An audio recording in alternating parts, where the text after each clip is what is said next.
Le fil résume la crise de l'habitation. Que payeriez-vous pour quitter vos parents et obtenir votre propre logement? Peut-être un bras et une jambe? Eh bien, c'est assez proche. 50% du revenu est consacré au loyer pour un quart des jeunes au Canada. Même s'il y a des maisons et des appartements partout, beaucoup de gens ne trouvent pas une maison abordable.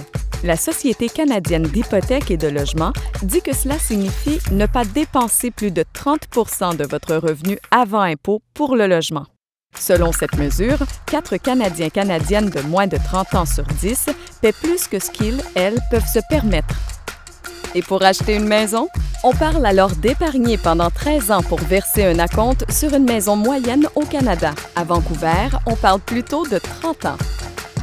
Comment en sommes-nous arrivés là?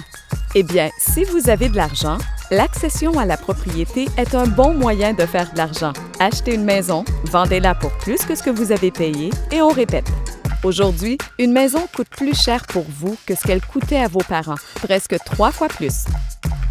De nouveaux logements abordables, comme les appartements ou les studios au sous-sol, font souvent face à des protestations relevant du syndrome du PDMC chez une communauté qui s'inquiète de toutes sortes de choses.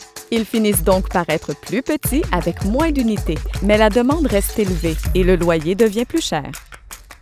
Et puis, il y a les applis de location de maisons de vacances à court terme. Une bonne affaire pour les voyageurs, de l'argent pour les propriétaires. Mais les chercheurs affirment qu'ils mettent à rude épreuve l'offre de logement, ce qui conduit, vous l'avez deviné, à une augmentation des loyers et des prix des logements. Et ce n'est qu'un avant-goût de la crise de l'habitation.